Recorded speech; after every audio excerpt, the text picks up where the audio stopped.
Hello friends, welcome to this new session on Fundamentals of Investment. ഇന്ന് നമ്മൾ deal ചെയ്യാൻ പോണത് കുറച്ച് തിയറീസ് ആണ്. സെക്യൂരിറ്റി അനാലിസിസിനെ കുറിച്ചുള്ള കുറച്ച് തിയറീസ് ആണ്, which is something you should know that you should be aware of at least. Okay, കുറേ തിയറീസ് ഉണ്ട്. നമ്മൾ ഫണ്ടമെൻ്റൽസ്, ഫണ്ടമെൻ്റൽ അനാലിസിസ്, ടെക്നിക്കൽ അനാലിസിസ്, പിന്നെ അങ്ങനെ കുറച്ച് കാര്യങ്ങൾ പഠിച്ചിട്ടുണ്ടായിരുന്നു. അതല്ലാണ്ട് കുറച്ച് തിയറീസ് ഉണ്ട്. അതാണ് നമ്മൾ ഈ പ്രാവശ്യം നോക്കാൻ പോകുന്നത്. So let's get into this. Before going into this content further, if you're new to this channel, please like, share and subscribe. So the first theory is Dow theory. Now Dow theory യുടെ പ്രത്യേകത എന്ന് പറയുന്നത് it's not a recent one. It's early 19th centuries-ലൊക്കെ വന്നിട്ടുള്ളൊരു തിയറിയാണ്. It was put forward by Charles Dow. Okay, Charles Dow എന്ന് പറഞ്ഞൊരു ആളാണ് ഈ പറഞ്ഞിട്ടുള്ള Dow theory put forward ചെയ്ത്. പക്ഷേ ഒരു കാര്യം എന്ന് വെച്ച് കഴിഞ്ഞാൽ ഇത് പ്രോപ്പർ ഒരു തിയറി അല്ല. ഒരു തിയറി, ഒരു ആക്ച്വൽ തിയറി എന്ന് വെച്ച് കഴിഞ്ഞാൽ അതിൻ്റെ പുറകിൽ ഒരുപാട് വർക്കിംഗ് പേപ്പേഴ്സും കാര്യങ്ങളൊക്കെ ഉണ്ടാവും.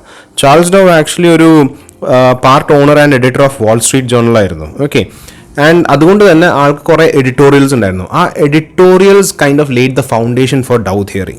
ഓക്കെ, നൗ പ്രോപ്പറായിട്ടൊരു അക്കാഡമിക് ബാക്കിംഗ് ഈ തിയറിയുടെ പുറകിലില്ല. But you've got several editorials and several certain small works.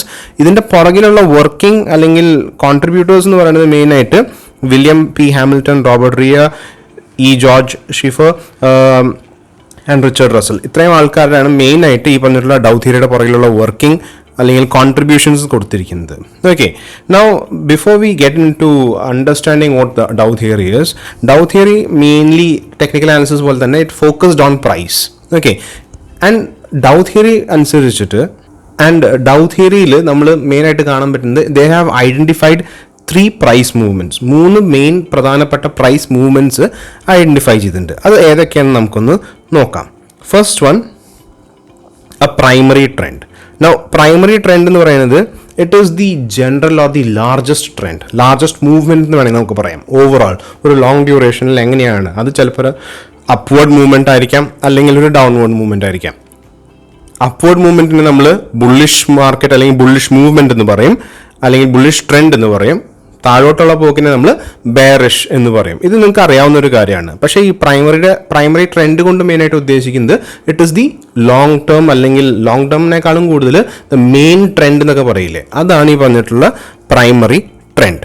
Okay, and the second one is secondary reactions. Secondary reactions എന്ന് പറയുന്നത് ഇറ്റ്സ് ഏറ്റവും സിമ്പിളായിട്ട് നിങ്ങൾക്ക് മനസ്സിലാവണമെങ്കിൽ പ്രൈമറിയോട് ചേർന്നിട്ടുള്ള കൗണ്ടർ മൂവ്മെൻറ്റ്സ് ഉണ്ടല്ലോ, അതിനെയാണ് നമ്മൾ സെക്കൻഡറി എന്ന് പറയുന്നത്, അല്ലെങ്കിൽ റിയാക്ഷൻ ട്രെൻഡ് എന്ന് പറയും അതിനെ. പ്രൈമറി അപ്വേർഡ് ആണെങ്കിൽ അല്ലെങ്കിൽ ബുള്ളിഷ് ആണെങ്കിൽ കൗണ്ടർ ചെയ്തിട്ടുള്ള താഴോട്ടുള്ള പോക്കുകളുണ്ടല്ലോ, അതിനെയാണ് നമ്മൾ സെക്കൻഡറി റിയാക്ഷൻസ് എന്ന് പറയുന്നത്.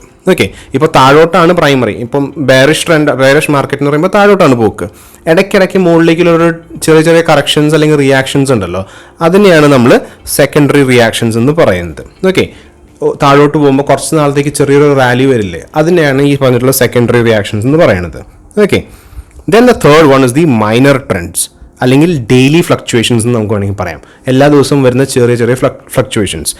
ദിസ് വൺ, ഈ മൈനർ ട്രെൻഡ് എന്ന് പറയുന്നത് it's usually in opposite towards the secondary reaction. നമ്മൾ ആദ്യം പഠിച്ചു പ്രൈമറി എന്ന് വെച്ച് കഴിഞ്ഞാൽ ലോങ് ടേം അല്ലെങ്കിൽ മെയിൻ ട്രെൻഡ് എന്ന് നമുക്ക് പറയാം.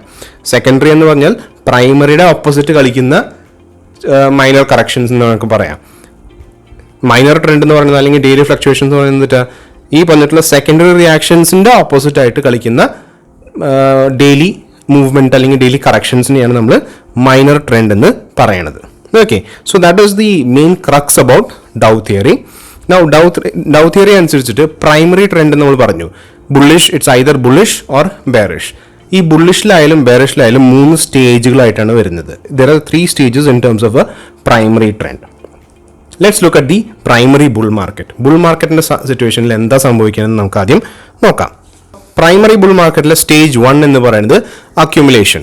സാധാരണഗതിയിൽ അക്യുമുലേഷൻ തുടങ്ങുന്നത് സിറ്റുവേഷൻ ഭയങ്കര മോശമായിട്ടുള്ള സമയത്ത്, അതായത് നമ്മൾ നിലംപരിശായിട്ടുള്ളൊരവസ്ഥ, ആകെ സ്റ്റോക്ക് മാർക്കറ്റ് ഇടിഞ്ഞു പൊളിഞ്ഞ് തകർന്ന ആകെ ഒരു പെസിമിസം അല്ലെങ്കിൽ നെഗറ്റിവിറ്റി അത്യാവശ്യം ബാക്കിയുണ്ട്.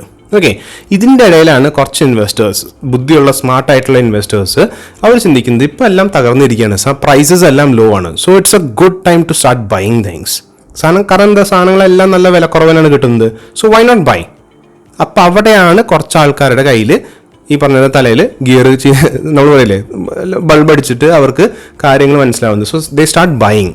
ഓക്കെ, പതുക്കനെ അവർ വാങ്ങി തുടങ്ങുന്നു. Generally it signifies start of the upward trend. Okay, ആ ഇനീഷ്യൽ പുഷിനെയാണത് സിഗ്നിഫൈ ചെയ്യുന്നത്. നൗ ഇവിടെ സംഭവിക്കുന്നത് പതുക്കനെ അക്യുമുലേഷൻ വരുന്നു. ഓക്കെ, കുറച്ച് ഇൻഫോംഡ് ഇൻവെസ്റ്റേഴ്സ് വാങ്ങി തുടങ്ങുന്നു. ഈ സ്റ്റേജിൽ തന്നെ ബിസിനസ്സുകളുടെ ബാഡ് വാല്യുവേഷൻസ് ഉണ്ട്. അതെല്ലാം കൊണ്ട് തന്നെ സ്റ്റോക്സ് ചീപ്പാണ്, ഷെയറുകളൊക്കെ വളരെ വിലക്കുറവിന് നമുക്ക് കിട്ടും. ഓക്കെ, അപ്പോൾ നമ്മൾ പറയില്ലേ പേഷ്യൻ്റ് ആയിട്ടുള്ള ലോങ് ടേം ചിന്തിക്കുന്ന ഇൻവെസ്റ്റേഴ്സ് എന്ത് ചെയ്യും? ഇത് നല്ല ഓപ്പർച്യൂണിറ്റി എന്ന് കണ്ടിട്ട് വാങ്ങിച്ചു തുടങ്ങുന്നു. Second one, public participation or the big move. Now second സ്റ്റേജിൽ സംഭവിക്കുന്നതെന്ന് വെച്ച് കഴിഞ്ഞാൽ ഇത് സാധാരണഗതിയിൽ ഏറ്റവും ലോങ്ങസ്റ്റ് ടൈം ആയിരിക്കും. സെക്കൻഡ് സ്റ്റേജ് പബ്ലിക് പാർട്ടിസിപ്പേഷൻ അല്ലെങ്കിൽ ബിഗ് മൂവ് സ്റ്റേജ് എന്ന് പറയുന്നത് it is usually the longest part. Now ഈ പാർട്ടിൽ പ്രൈസിങ്ങിനെ കയറിക്കൊണ്ടിരിക്കുകയാണ്. അപ്പോൾ പതുക്കെ തന്നെ നമ്മൾ പറയില്ലേ, ഇനി ഒരു സിറ്റുവേഷൻ വന്നു കഴിഞ്ഞാൽ ഇനീഷ്യലി കുറച്ച് ആൾക്കാർ അത് റിയാക്ട് ചെയ്യും അല്ലേ. ഇപ്പോൾ ഒരു സമരം അല്ലെങ്കിൽ ഒരു തെറ്റ് മുമ്പിൽ കാണുമ്പോൾ ഇനീഷ്യലി 1-2 പേര് എല്ലാവരും ക്രൗഡായിട്ട് നിൽക്കുമ്പോൾ 1-2 പേര് എല്ലാവരും പേടിച്ച് നിൽക്കുമായിരിക്കും. 1-2 പേര് ധൈര്യപ്പെട്ട് മുമ്പോട്ട് വന്നു കഴിഞ്ഞാൽ അവർക്ക് പിന്തുണയായിട്ട് പതുക്കനെ കൂടുതൽ ആൾക്കാർ വന്നു തുടങ്ങുന്നു. അതാണ് ഇവിടെയും സംഭവിക്കുന്നത്, പബ്ലിക് പാർട്ടിസിപ്പേഷൻ. ഇനീഷ്യലി കുറച്ച് ആൾക്കാർ സാധനങ്ങൾ ഷെയറുകൾ മേടിച്ചു തുടങ്ങി, പതുക്കനെ മാർക്കറ്റിൽ ഒരു ചെറിയ പോസിറ്റീവ് വൈബ് വന്നു തുടങ്ങണം. ആ പോസിറ്റീവ് വൈബ് കാണുമ്പോൾ ഓക്കെ ഇത് തരക്കേടില്ലല്ലോ എന്ന് പറഞ്ഞിട്ട് കുറച്ച് പേരും ഇങ്ങനെ വന്നു തുടങ്ങും. അപ്പോൾ കുറച്ച് പേര് ആദ്യം വരും, പിന്നീട് വീണ്ടും ആൾക്കാർ വരും, പിന്നീട് it becomes a mass movement. Okay, അത്യാവശ്യം വലിയൊരു മാസ് മൂവ്മെന്റ് ആയിട്ട് അത് വരുന്നു. And this is usually accompanied by a huge rise in price. അത്യാവശ്യം സ്റ്റീപ്പും ആണ്, അത്യാവശ്യം ഹ്യൂജ് ആയിട്ടുള്ള റൈസ് ഇൻ പ്രൈസും ആണ്, അത്യാവശ്യം ഡ്യൂറേഷനിലുള്ള പ്രൈസ് റൈസ് ആണ്. Okay, third one is excess. Now എല്ലാത്തിലുള്ള പോലെ തന്നെ ഏറ്റവും അവസാനം ഓക്കെ അപ്പോഴും ടെൻഷൻ അനുഭവിച്ചിട്ട് ഇത് ചിലപ്പോൾ ഇപ്പോൾ പൊട്ടുമോ അതോ ഇനി ഇതൊരു മൈനർ കറക്ഷൻ ആണോ എന്ന് പേടിച്ചിരിക്കുന്ന കുറച്ച് ആൾക്കാരുണ്ടാവും. അവരെന്ത് ചെയ്യുന്നു, സിറ്റുവേഷൻ കുറച്ചുകൂടി ഒന്ന് കണ്ടതിന് ശേഷം മാത്രമാണ് വരുന്നത്. അപ്പോൾ അത്യാവശ്യം കുറേ ആൾക്കാർ ഇറങ്ങിയെന്ന് കാണുമ്പോൾ ഏറ്റവും അവസാനം ഞങ്ങൾക്ക് ഇറങ്ങാം എന്ന് പറഞ്ഞിട്ട് ഇറങ്ങുന്ന കുറച്ച് ടീമുണ്ട്. അവരാണ് ഇതിനകത്ത് എക്സസ് സ്റ്റേജിൽ വാങ്ങിക്കാൻ വരുന്നത്. സാധാരണഗതിയിൽ എന്താ സംഭവിക്കാന്ന് വെച്ച് കഴിഞ്ഞാൽ എക്സസ് സ്റ്റേജ് തുടങ്ങിക്കഴിഞ്ഞാൽ പതുക്കനെ ഏറ്റവും ആദ്യം ഇൻവെസ്റ്റ് ചെയ്ത സ്മാർട്ട് ഇൻവെസ്റ്റേഴ്സ് ഉണ്ടല്ലോ, അവർ പതുക്കനെ വലിഞ്ഞു തുടങ്ങും. ഈ ഒരു സ്റ്റേജ് ആകുമ്പോൾ പതുക്കനെ അവർ വലിഞ്ഞു തുടങ്ങും. ഓക്കെ, ഒറ്റയടിക്കല്ല, but they'll start to book the profits. അപ്പോൾ ഈ എക്സസ് സ്റ്റേജ് എന്ന് പറയുമ്പോൾ തീരെ ഇൻഫർമേഷൻ അല്ലെങ്കിൽ ഏറ്റവും അവസാനം കയറാത്ത കുറേ ആൾക്കാരാവും, അവരും കൂടി കയറിയിട്ട് പ്രൈസ് എത്താവുന്നതിൻ്റെ ഏറ്റവും ഹൈറ്റിൽ എത്തി തുടങ്ങും. ക്ലിയർ? ഈ ഒരു പോയിന്റിൽ നിന്നാണ് പതുക്കനെ ബുദ്ധിയുള്ള ഇൻവെസ്റ്റേഴ്സ് എന്ത് ചെയ്യുന്നു, they start releasing their shares, they start making profit. എത്രയും നേരം ഹോൾഡ് ചെയ്തിട്ടുള്ള ഷെയറുകൾ അത് ഇനീഷ്യൽ ആയിട്ടുള്ള അക്യുമുലേഷൻ സ്റ്റേജിലും പബ്ലിക് പാർട്ടിസിപ്പേഷനിലുള്ള സ്റ്റേജിലാണെങ്കിലും കുറച്ച് ആൾക്കാർ ഇതേപോലെ തന്നെ പതുക്കെ ഷെയർ വിറ്റ് തുടങ്ങും. സോ ഉടനെ എന്താ സംഭവിക്കുന്നത്, ഈ എക്സസ് സ്റ്റേജ് കഴിഞ്ഞിട്ട് സംഭവിക്കുന്നതാണ് ഒരു സൈക്കിൾ പോലെ സംഭവിക്കുന്ന ഒരു കാര്യമാണ് പ്രൈമറി ബെയർ മാർക്കറ്റ്. ഇനി അങ്ങോട്ട് ബെയറിലേക്കാണ് പോവുക. ഓക്കെ, പ്രൈമറി ബെയർ മാർക്കറ്റ് എന്താ സംഭവിക്കുക? First one is the distribution stage. Now എല്ലാം നല്ല ഹൈപ്പിൽ ഭയങ്കരമായിട്ട് ഹൈപ്പിൽ നിൽക്കുന്ന സമയത്താണ് ഒരറ്റത്തിൽ നിന്ന് ആൾക്കാർ വിറ്റ് തുടങ്ങുന്നത്. അപ്പോൾ കുറച്ച് ആൾക്കാർ വിൽക്കുന്നു, പിന്നെ പതുക്കെ എന്ത് സംഭവിക്കുന്നു, അവിടെ സെല്ലിംഗ് പ്രഷർ കണ്ടമാനം കൂടി തുടങ്ങുന്നു. അപ്പോൾ ഈ ഡിസ്ട്രിബ്യൂഷൻ സ്റ്റേജിൽ സംഭവിക്കുന്നത് വെച്ച് കഴിഞ്ഞാൽ ഇൻഫോംഡ് ആയിട്ടുള്ള ബയേഴ്സ് അവരുടെ ബിസിനസ് കണ്ടീഷൻ പതുക്കനെ ഇനി നമ്മൾ പറയില്ല ഒരു ഓവർ ബോട്ട് സ്റ്റേജിൽ എല്ലാവരും എത്തി, ഇനി ഇതിനേക്കാളും മുകളിലേക്ക് പോകാൻ ചാൻസ് ഇല്ല എന്ന് തിരിച്ചറിയുന്ന ആൾക്കാർ അവരുടെ ഷെയറുകൾ വിറ്റ് തുടങ്ങുമ്പോൾ എന്ത് സംഭവിക്കുന്നു, പതുക്കനെ പ്രൈസ് താഴോട്ട് പോയി തുടങ്ങുന്നു. ഓക്കെ, ആൻഡ് അവർക്ക് മനസ്സിലാവും ഈ പറഞ്ഞിട്ടുള്ള ഇക്കോണമി ലെവലിലാണെങ്കിലും ഭയങ്കര അൺനെസസറി ആയിട്ടൊരു ഹൈപ്പ് ക്രിയേറ്റ് ആയിട്ടുണ്ട്. ഇതല്ല ശരിക്കുള്ള പിക്ചർ, ഫണ്ടമെന്റൽസ് ഇതൊന്നുമല്ല. ഓക്കെ, ആക്ച്വൽ വാല്യൂ ഒന്നുമല്ല. ഇതിപ്പോൾ ആൾക്കാരുടെ ഇമോഷൻസ് വെച്ചിട്ട് മാർക്കറ്റ് അങ്ങനെ ഹൈ ആയി കയറിയിരിക്കുന്നത്. അപ്പോൾ അവിടുന്ന് ബുദ്ധിയുള്ള ആൾക്കാർ പതുക്കനെ വിറ്റിറങ്ങും. Okay, that will start a chain reaction that leads to the second stage എന്ന് വെച്ച് കഴിഞ്ഞാൽ ഇതിലും public participation or big move. കുറച്ച് ആൾക്കാർ പോയ കാരണം അതിനോട് ചേർന്നിട്ട് ഇതിനകത്ത് എന്തോ പ്രശ്നമുണ്ടെന്ന് പറഞ്ഞ് കുറച്ചുകൂടി ആൾക്കാർ പോകും, പിന്നെ വീണ്ടും കുറച്ചുകൂടി ആൾക്കാർ പോകും, അങ്ങനെ പോയി അതൊരു ബിഗ് മൂവ്മെന്റ് ആവും. ഇതും അതേപോലെ തന്നെ it is the longest and the sharpest drop വരുന്ന സ്ഥലമാണ് ഇവിടെ. ഓക്കെ, പബ്ലിക് പാർട്ടിസിപ്പേഷനിൽ പതുക്കേനെ ഒരു പാനിക് സിറ്റുവേഷൻ പോലെ ആൾക്കാർ പതുക്കേനെ കുറച്ചേശായിട്ട് സെല്ല് ചെയ്ത് തുടങ്ങും. ഓക്കെ, ഈ ഒരു ടൈമിൽ ബിസിനസ്സുകൾ പതുക്കനെ ഡിറ്റീറിയേറ്റ് ചെയ്ത് തുടങ്ങും. ആ ബിസിനസ് കണ്ടീഷൻസും മാർക്കറ്റ് സെന്റിമെന്റ്സും നെഗറ്റീവായിട്ട് മാറി തുടങ്ങും. ഓക്കെ, ഇതെല്ലാം ചെന്നെത്തുന്നത് സ്റ്റേജ് 3. അപ്പോൾ ഒരു പരിധി കഴിഞ്ഞ് വരുമ്പോൾ പെട്ടെന്നായിരിക്കും ആകെ ഒരു നെഗറ്റിവിറ്റി അടിക്കുക. അപ്പോൾ പിന്നെ എന്താ ചെയ്യുക, ഈ പറഞ്ഞിട്ടുള്ള കുറേ ആൾക്കാർ അപ്പോഴും വാലമ്പ് തൂങ്ങിപ്പിടിക്കുന്ന കുറച്ച് ആൾക്കാരുണ്ടാവും, അവരായിരിക്കും ഇതിനകത്ത് പെടുക. ഓക്കെ, പെട്ടെന്ന് അവർ പാനിക് ചെയ്യും, അവർ എങ്ങനെയെങ്കിലും ഈ പറഞ്ഞിട്ടുള്ള ഷെയർ കയ്യിൽ നിന്ന് പോകണം എന്ന് വിചാരിച്ചിട്ട് ഇരിക്കും. So that is the time when these people start selling. അത് ഈ ടൈമിൽ സെല്ല് ചെയ്യുന്ന ആൾക്കാർ എന്താ ചെയ്യുക, they usually incur a loss. Okay, profit കിട്ടിയില്ലെങ്കിൽ സാരമില്ല, ലോസ് കണ്ടമാനം ആവാണ്ടിരിക്കാനായിട്ട് അവരെന്ത് ചെയ്യുന്നു, ഇത്തിരി നഷ്ടം സഹിച്ചിട്ടാണെങ്കിൽ അവർ സെല്ല് ചെയ്യാൻ നോക്കുന്നു, അവർ പേടിച്ചിട്ട്. Okay, so this is the 3 stages for primary trend in terms of bull market and in terms of primary bear market. Okay, now the criticisms of Dow theory. First one, നേരത്തെ പറഞ്ഞ പോലെ Dow theory actually ഒരു theory അല്ല, ഒരു proper academic backing വല്ലാണ്ടില്ലാത്തൊരു തിയറിയാണത്. Okay, കണ്ടമാനം papers അതിനകത്ത് അതിൻ്റെ പുറകിൽ വന്നിട്ടില്ല. Then second one, criticise for being late. Criticise for being late എന്ന് ഉദ്ദേശിക്കുന്നത് വേറെ ഒന്നുമില്ല, ഒരു പാറ്റേൺ ഐഡൻറ്റിഫൈ ചെയ്ത് കണ്ടുപിടിക്കാനായിട്ട് ഇത്തിരി ബുദ്ധിമുട്ടാണ്. വൺസ് പാറ്റേൺ കണ്ടുപിടിക്കാൻ അല്ലെങ്കിൽ വിസിബിൾ ആയിട്ടുള്ള സമയം വരുമ്പോഴേക്കും നമ്മുടെ ആ പറഞ്ഞിട്ടുള്ള ഓപ്പർച്യൂണിറ്റി ഒക്കെ നഷ്ടപ്പെട്ടിട്ടുണ്ടാവും.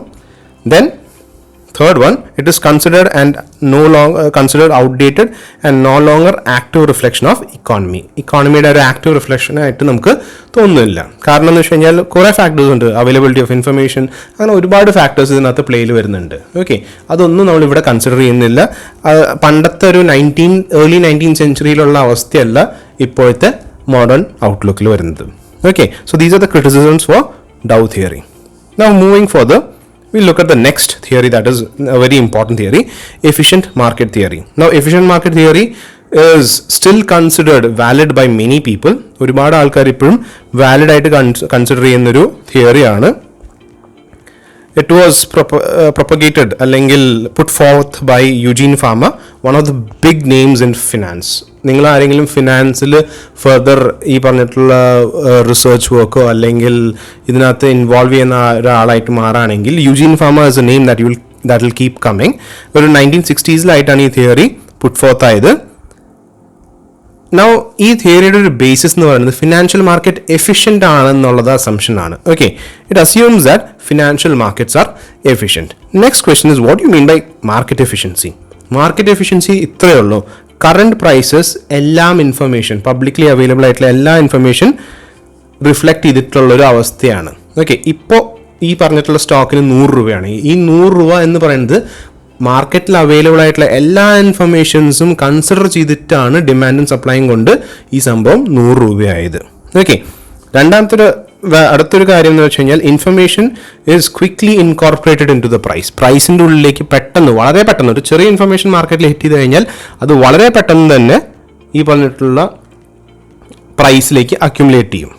The next one, it is not possible to achieve good performance continuously in the market by using the information the market already knows. എല്ലാവർക്കും അറിയാവുന്ന ഒരു കാര്യം, എല്ലാവർക്കും അറിയാവുന്ന രഹസ്യങ്ങൾ, റൈറ്റ്? അപ്പോൾ ഒരാൾക്ക് മാത്രം എപ്പോഴും അഡ്വാൻറ്റേജ് എടുക്കാൻ പറ്റില്ല. ഓക്കെ, ചിലപ്പോൾ ഭാഗ്യം, ചിലപ്പോൾ ലക്കായിരിക്കാം, ചിലപ്പോൾ എന്തെങ്കിലും ഒരു അനോമലി കാരണമായിരിക്കാം, ചിലപ്പോൾ നിങ്ങൾക്ക് ഭാഗ്യം എടുക്കാൻ പറ്റും. പക്ഷേ U can't maintain that luck continuously.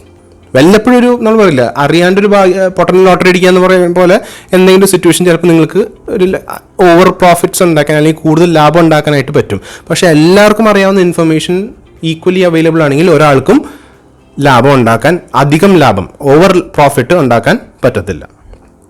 Next one, information flow is free and without cost. യാതൊരുവിധ കോസ്റ്റും വരുന്നില്ല ഇൻഫർമേഷന്, and it is available to everybody. സൊസൈറ്റിയിലെ ഹൈ ക്ലാസ് അല്ലെങ്കിൽ എക്സ്ട്രീം വെൽത്തി ആയിട്ടുള്ള ആൾക്കാരും ലോ ക്ലാസ് ആയിട്ടുള്ള പാവപ്പെട്ട ഇൻവെസ്റ്റേഴ്സിനാണെങ്കിലും information is completely free and it is available.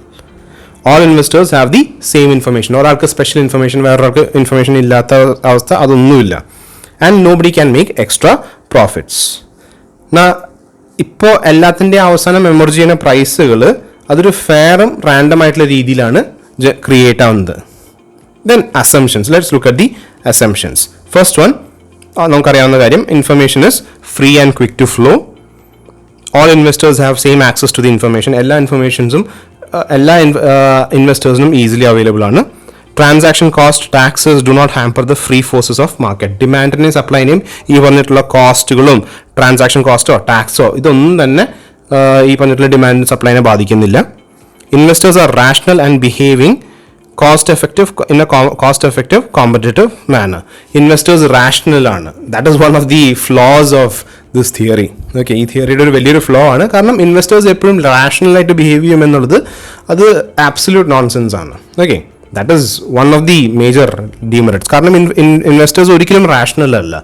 Investment എന്ന് പറയുന്ന ആക്ടിവിറ്റി കുറേ ആൾക്കാർ ഇമോഷൻസിന്റെ ബേസിസിൽ ചെയ്യുന്നതാണ്. അതുകൊണ്ട് തന്നെയാണ് ഈ പറഞ്ഞിട്ടുള്ള എഫിഷ്യൻറ്റ് മാർക്കറ്റ് തിയറി അല്ലെങ്കിൽ ഹൈപ്പോത്തസിസിൻ്റെ ഒരു വലിയ ഫ്ലോ. ഓക്കെ, അവിടെയാണ് ഈ പറഞ്ഞിട്ടുള്ള ബിഹേവിയറൽ ഫിനാൻസ് പോലത്തെ സബ്ജക്റ്റുകളുടെ ഒരു ഗ്രോത്ത് വന്നത്. കാരണം this efficient market hypothesis does not explain everything. Okay, next one, all investors have easy access to lending and borrowing at the same rate. എല്ലാവർക്കും ഒരേ രീതിയിലുള്ള ക്രെഡിറ്റ് അവൈലബിൾ ആണ്. Okay, regardless how rich or poor you are, if you want money, if you want extra money to buy for investment, it is available for you. എല്ലാവർക്കും equal റേറ്റിൽ, ഒരാൾക്ക് 10%, ഒരാൾക്ക് 20%, അങ്ങനെയൊന്നുമില്ല. Okay, then market absorbs information quickly and responds to change in technology, trends, habits of customers efficiently and quickly. Okay, ഒരു രീതിയിലുള്ള എന്താ പറയുക ചേഞ്ചുകൾ എന്തായാലും മാർക്കറ്റ് പെട്ടെന്ന് തന്നെ അത് അബ്സോർബ് ചെയ്യും. ട്രെൻഡിലുള്ള വ്യത്യാസങ്ങൾ, ടേസ്റ്റും ഫാഷൻസിലുള്ള വ്യത്യാസങ്ങൾ, ഇതെല്ലാം തന്നെ മാർക്കറ്റുകൾ പെട്ടെന്ന് അവരുടെ ഇതിലേക്ക് അബ്സോർബ് ചെയ്യും. അത് പെട്ടെന്ന് തന്നെ പ്രൈസിലും റിഫ്ലക്റ്റ് ചെയ്യും. Okay, these are the major assumptions of efficient market theory. Now let's look at the forms of market efficiency. ഈ മാർക്കറ്റ് എഫിഷ്യൻസി തന്നെ 3 തരത്തിലുണ്ട്, 3 ഫോംസിലുണ്ട്. Okay, let's look at that. First one, the strong form. Strongest ആയിട്ടുള്ള strong ഫോമിലുള്ളത് എന്താണെന്ന് വെച്ച് കഴിഞ്ഞാൽ ഒരു ഇൻഫർമേഷനും കൊണ്ട് ഒരാൾക്ക് പോലും ലാഭം ഉണ്ടാക്കാൻ പറ്റില്ല എന്നുള്ള വളരെ സിമ്പിൾ അല്ലെങ്കിൽ ബേസിക് ഫോമാണ് ഈ പറഞ്ഞിട്ടുള്ള strong form. Okay, no information regardless even if it is insider information. Insider information ആണെങ്കിൽ പോലും ആ price will absorb it. Okay, the current price of stock reflects all information available. It does not matter if the information is available to the public or just to the top management. Top management മാത്രം അറിയാവുന്ന കാര്യമാണെങ്കിൽ പോലും അല്ലെങ്കിൽ പബ്ലിക്കിന് അറിയാവുന്ന കാര്യമാണെങ്കിൽ പോലും it does not make a difference. എന്ത് ഇൻഫർമേഷൻ ആയിക്കോട്ടെ അത് പബ്ലിക്കിന് അറിയും, അത് പ്രൈസിൽ റിഫ്ലക്റ്റ് ചെയ്യും. That is strong form of efficiency. Next one is semi strong. Semi strong എന്ന് പറയുമ്പോൾ പബ്ലിക്ലി അവൈലബിൾ ആയിട്ടുള്ള ഇൻഫർമേഷൻസ് ഉണ്ടല്ലോ, ഈ പബ്ലിക്ലി അവൈലബിൾ ആയിട്ടുള്ള ഇൻഫർമേഷൻസ് എല്ലാവർക്കും ഈ പറഞ്ഞ പ്രൈസിൽ റിഫ്ലക്റ്റ് ചെയ്യുന്നു. ചില സിറ്റുവേഷൻസിൽ ചില ഇൻഫർമേഷൻ പബ്ലിക്കിന് അവൈലബിൾ ആയിരിക്കില്ല. അപ്പോൾ ആ ഇൻഫർമേഷൻ യൂസ് ചെയ്തിട്ട് നിങ്ങൾക്കൊരു അഡ്വാൻറ്റേജ് കിട്ടും. എക്സാമ്പിൾ, മാനേജ്മെൻറ്റിന് അല്ലെങ്കിൽ കമ്പനി ടോപ്പ് എക്സിക്യൂട്ടീവ്സിന് മാത്രം അറിയാവുന്ന കുറച്ച് ഇൻഫർമേഷൻസ് ഉണ്ട്. അത് വെച്ചിട്ട് അവർക്ക് വേണമെങ്കിൽ മുതലെടുക്കാം. പക്ഷെ അത് മുതലെടുത്ത് കഴിഞ്ഞാൽ it is known as insider trading. ഈ വാക്ക് നിങ്ങൾക്കറിയാം, ഇൻസൈഡർ ട്രേഡിംഗ് എന്താണെന്ന് നിങ്ങൾക്കറിയാം. ടോപ്പ് മാനേജ്മെൻറ്റിലുള്ള ആൾക്കാർ അതൊരു അൺഎത്തിക്കൽ ആയിട്ടുള്ള പ്രാക്ടീസാണ്. അവർക്ക് മാത്രം പ്രിവ്യൂ ആയിട്ടുള്ള ഇൻഫർമേഷൻ വെച്ചിട്ട് അവർ ലാഭം ഉണ്ടാക്കുക, മുതലെടുക്കുക. Okay, that is insider information അല്ലെങ്കിൽ insider trading. Okay, now once this information becomes public it is quickly absorbed by the market. Clear? So that is semi strong. And weak form എന്ന് പറയുന്നത് current prices do not reflect fair value and it is only a reflection of past prices. ഇപ്പോഴത്തെ price എന്ന് പറയുന്നത് എല്ലാ information reflect ചെയ്യുന്നില്ല. ഇപ്പോഴത്തെ price എന്ന് പറഞ്ഞാൽ പാസ്റ്റ് പ്രൈസിൻ്റെ ഒരു ബൈ പ്രൊഡക്റ്റ് ആണ് ഇപ്പോഴത്തെ പ്രൈസ്. ക്ലിയർ? ഇത് എന്താ പറയുക, മോർ ഓർ ലെസ്. പിന്നെ ഒരു കാര്യം എന്ന് വെച്ച് കഴിഞ്ഞാൽ future price cannot be determined using the past or current prices. പണ്ടത്തെ പ്രൈസ് നോക്കിയിട്ട് ഇതിനകത്തൊരു പാറ്റേണോ നമുക്കൊരു ക്ലിയർ ആയിട്ടൊരു പിക്ചർ പ്രൈസ് പ്രൊഡിക്ഷൻ ഇതിനകത്ത് ഇമ്പോസിബിൾ ആണ് അല്ലെങ്കിൽ ബുദ്ധിമുട്ടാണ് എന്നുള്ളതാണ് നമ്മൾ വീക്ക് ഫോം കൊണ്ട് ഉദ്ദേശിക്കുന്നത്. So these are the forms of market efficiency. So the next important theory is the random walk theory. ആ പേര് പോലെ തന്നെ റാൻഡം വാക്ക്. ഒരു റാൻഡം എന്ന് വെച്ചാൽ എന്താ, നമുക്കൊരു പ്രത്യേക ഫോമില്ലാത്തൊരു നടത്തം. ഓക്കെ, റാൻഡം വാക്ക് എങ്ങനെയോ എന്തോ ഒരു നടത്തം, റൈറ്റ്? അപ്പോൾ റാൻഡം വാക്ക് തിയറി എന്ന് പറയുന്നത് it actually questions the validity of technical analysis. Technical അനാലിസിസിൻ്റെ അടിസ്ഥാനത്തിനെ ചോദ്യം ചെയ്യുന്ന ഒരു തിയറിയാണ് random walk theory. Now why is that? എന്തുകൊണ്ടാണ്? It assumes that the market price evolves at a random and do not follow any regular pattern, so price cannot be predicted. ഈ തിയറിയുടെ basis എന്ന് പറയുന്നത് പ്രൈസ് എന്ന് പറയുന്നത് specific ആയിട്ടൊരു pattern follow ചെയ്യുന്നില്ല. Market price സ്വന്തമായിട്ടുള്ള കുറേ ഫാക്ടേഴ്സ് കാരണം ഇവോൾവ് ചെയ്യുന്നതാണ്. ഡിമാൻഡ് ഉണ്ട്, സപ്ലൈ ഉണ്ട്, അങ്ങനെ കുറേ ഫാക്ടേഴ്സ് ഉണ്ട്. അത് കാരണമാണ് ഈ പ്രൈസ് തന്നെ വരുന്നത്. അപ്പോൾ ഓരോ പ്രൈസും ഓരോ ഇൻഫർമേഷനും കാരണം വേറെ വേറെ വ്യത്യസ്ത രീതിയിലാണ് റിയാക്ട് ചെയ്യുന്നത്.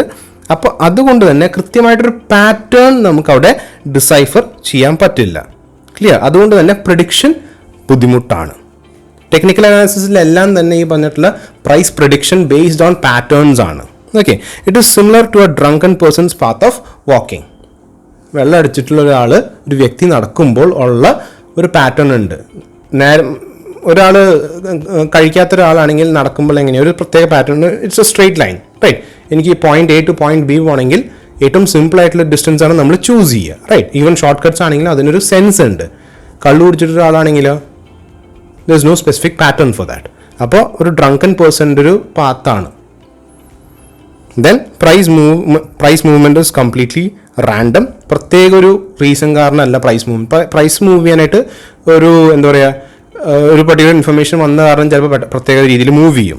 Okay, price has no memory, therefore past and present prices cannot be used for prediction. ഇപ്പോഴത്തെ പ്രൈസ് നമ്മുടെ ഗജീനെ പോലെയാണ്, ഷോർട്ട് ടേം മെമ്മറി ലോസ്.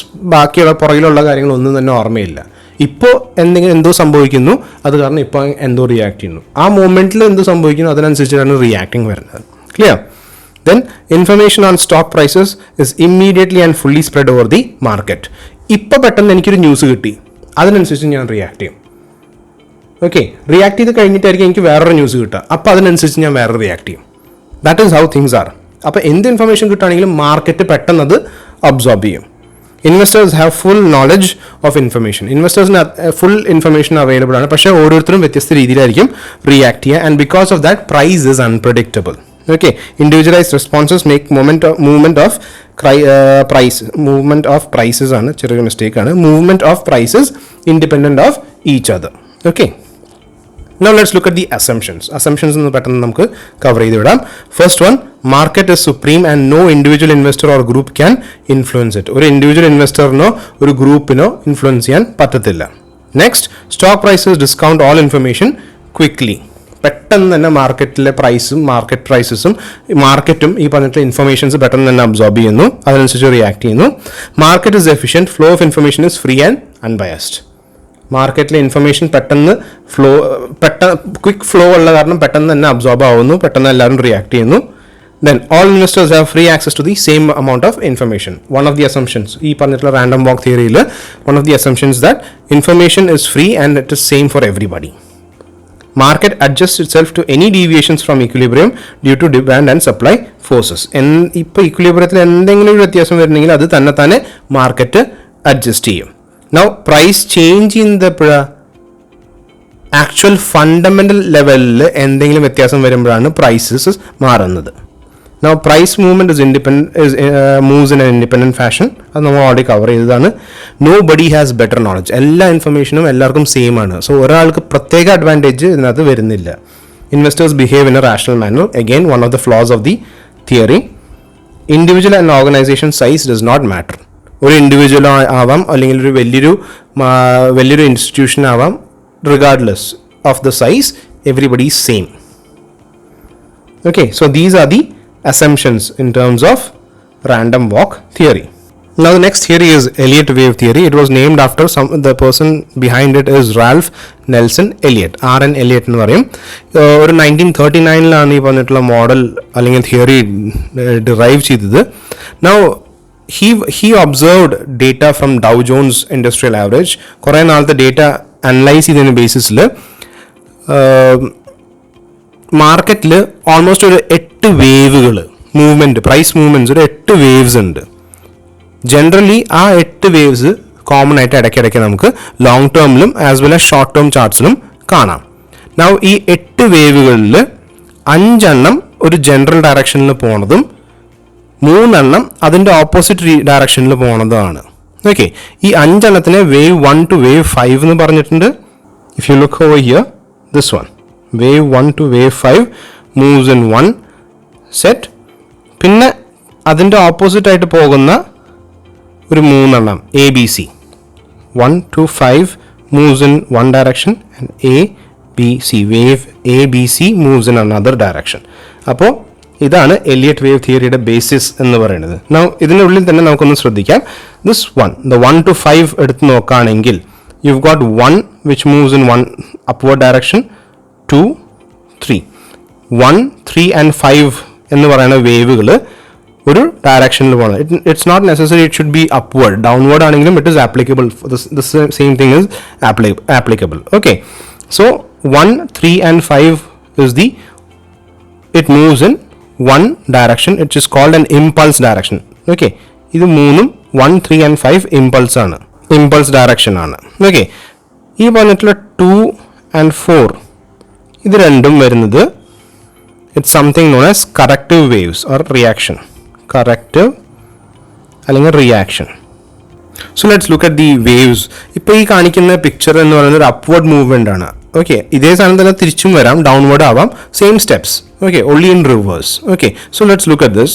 ഇതിനകത്ത് വേവ് 1 എന്ന് പറയുന്നത് the initial upward movement. Okay, ഇതിനകത്ത് പതുക്കേനെ എല്ലാവരും എന്താ പറയുക, ആൾക്കാർ പ്രീവിയസ് സ്റ്റോക്സ് ഇപ്പോൾ സംഭവം ചീപ്പാണ്, അപ്പോൾ നമുക്കിത് മേടിച്ച് തുടങ്ങാം എന്ന് പറഞ്ഞിട്ടുള്ള തോട്ടാണ്.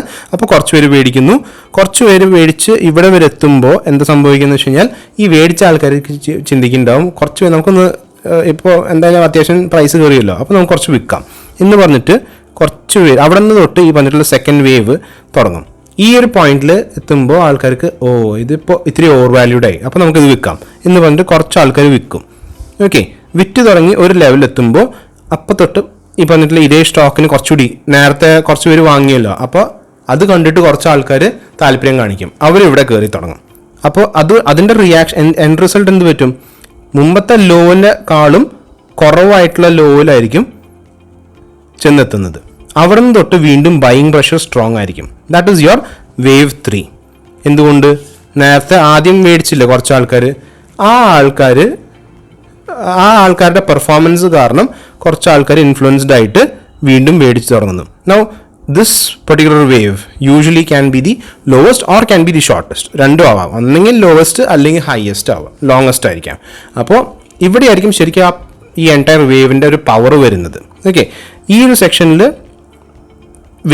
സ്ട്രെങ്ത് കൂടി തുടങ്ങുന്നു. സ്ട്രെങ്ത് കൂടി തുടങ്ങുമ്പോൾ പർച്ചേസസ് കൂടുന്നു, പതുക്കനെ പ്രൈസസ് കയറുന്നു, ഒരു ഈ പറഞ്ഞിട്ടുള്ള ലെവലിൽ വരെ എത്തുന്നു. ആ ലെവലിൽ എത്തുമ്പോൾ എന്താ സംഭവിക്കുന്നത്? വീണ്ടും ആൾക്കാരുടെ മനസ്സിൽ പ്രൈസസ് ഓവർ വാല്യൂഡായി, ഇപ്പോൾ നമുക്ക് ലാഭം ഉണ്ടാക്കാം. എങ്ങനെ ലാഭം ഉണ്ടാക്കാം? ഷെയറുകൾ വിൽക്കും, അപ്പോൾ വീണ്ടും താഴേക്ക് പോകും. പക്ഷെ എന്നിട്ട് പോലും പലപ്പോഴും സംഭവിക്കുന്നതെന്ന് വെച്ച് കഴിഞ്ഞാൽ ഈ ലെവൽ എത്തുമ്പോൾ വീണ്ടും ബൈയിങ് പ്രഷർ സ്ട്രോങ് ആവും. കാരണം എന്ന് വെച്ച് കഴിഞ്ഞാൽ ആൾക്കാർക്ക് ഈ സ്റ്റോക്കിൽ ലാഭം കുറച്ചുകൂടി ലാഭം ഉണ്ടാക്കാം എന്ന് പറഞ്ഞിട്ട് അവർ പതുക്കനെ വീണ്ടും ഇവിടെ മേടിച്ച് തുടങ്ങും. And it often leads to this 5th wave. Okay, ഇവിടുന്ന് ചിലപ്പോൾ സാധാരണ സംഭവിക്കാൻ ചാൻസ് ഉള്ളതെന്ന് വെച്ച് കഴിഞ്ഞാൽ ഈ പറഞ്ഞിട്ടുള്ള ആൾക്കാർ ഇപ്പോഴും ബുള്ളിഷ് നേച്ചർ മുഴുവനായിട്ട് വിട്ടുപോയിട്ടില്ല. അതുകൊണ്ട് തന്നെ they lead to the start of the 5th wave. ഈ 5th വേവ് എത്തുമ്പോൾ അത്യാവശ്യം ഹൈ ആയി, എല്ലാവരുടെയും മനസ്സിൽ ആ പ്രൈസ് അത്യാവശ്യം ഹൈ ആയിട്ടുണ്ട് എന്നുള്ളൊരു തോട്ട് വന്നിട്ടുണ്ട്. നൗ ഇവിടെ സംഭവിക്കാൻ സാധ്യതയുള്ള 2 കാര്യങ്ങളാണ്. ഒന്നെങ്കിൽ വീണ്ടും വേവ് 1 തൊട്ട് വീണ്ടും അങ്ങോട്ട് മുകളിലേക്ക് പോകും. ഓക്കെ, അല്ലെങ്കിൽ സംഭവിക്കുന്നതാണ് കറക്ഷൻ വരുന്നത്. ABC കറക്ഷൻ എന്ന് പറയും. ABC കറക്ഷൻ എന്ന് പറഞ്ഞാൽ ഞാൻ നേരത്തെ പറഞ്ഞ പോലെ it is the correction that happens in the opposite direction.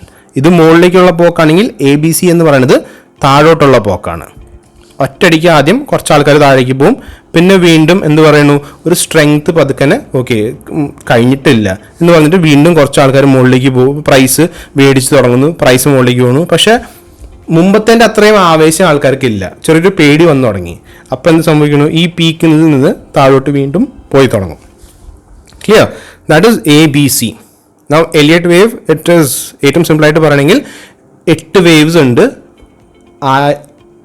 8 വേവ്സിൽ 1, 2, 3, 4, 5 is in one direction.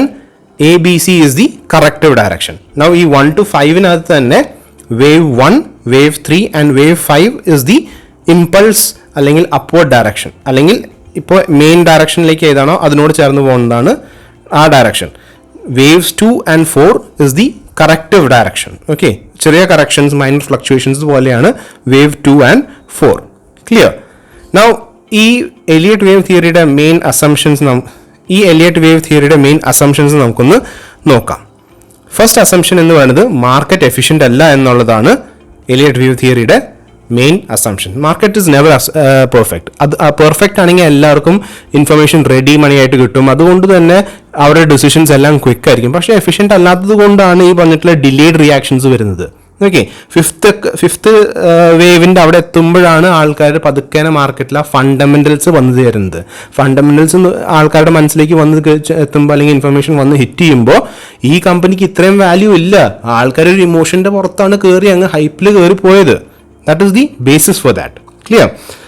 Second assumption എന്ന് പറയുന്നത് നമുക്കറിയാം മാർക്കറ്റ് എഫിഷ്യൻ്റ് അല്ല എന്ന്. അപ്പോൾ അതിൻ്റെ ബേസിസിൽ നമുക്ക് പലപ്പോഴും ഒരു സോഷ്യോളജിക്കൽ സർവേ ബേസിസിൽ നമുക്ക് ഈ പറഞ്ഞിട്ടുള്ള ആൾക്കാരുടെ മൈൻഡ് സെറ്റ് ഇവാലുവേറ്റ് ചെയ്യാൻ പറ്റും. ഓക്കെ, ആൻഡ് അതുകൊണ്ട് തന്നെ ആ പ്രൈസസ് എത്രത്തോളം ഇൻഡിപെൻഡൻ്റ് ആണ് ഫ്രം ഈച്ച് ഡിഫറെൻറ്റ് ന്യൂസ് എന്നുള്ളത് നമുക്ക് കൃത്യമായിട്ട് മനസ്സിലാക്കാൻ പറ്റും. വി ക്യാൻ മെഷർ, ഒരു വലിയ പരിധിവരെ നമുക്ക് മെഷർ ചെയ്യാൻ പറ്റും ഓരോ ന്യൂസ് എങ്ങനെയാണ് ഈ പറഞ്ഞിട്ടുള്ള സ്റ്റോക്കിനെ ഡിഫറെൻ്റ് ആയിട്ടുള്ള രീതിയിൽ ബാധിക്കുന്നതെന്ന് നമുക്ക് മനസ്സിലാക്കാൻ പറ്റും. Okay, so hope you understood the theories. നമ്മൾ മെയിനായിട്ട് നോക്കിയ തിയറീസ് എന്ന് പറയുമ്പോൾ Elliott wave theory, random walk theory, efficient market hypothesis and Dow theory. ഇത്രയും തിയറീസ് ആണ് നമ്മൾ മെയിനായിട്ട് നമ്മൾ കവർ ചെയ്തത്. So with this we've actually come to the end of this module. So from next week onwards we'll look at the new module. Okay, so hope you've understood the content. In case of any doubts, please feel free to WhatsApp me. Thank you.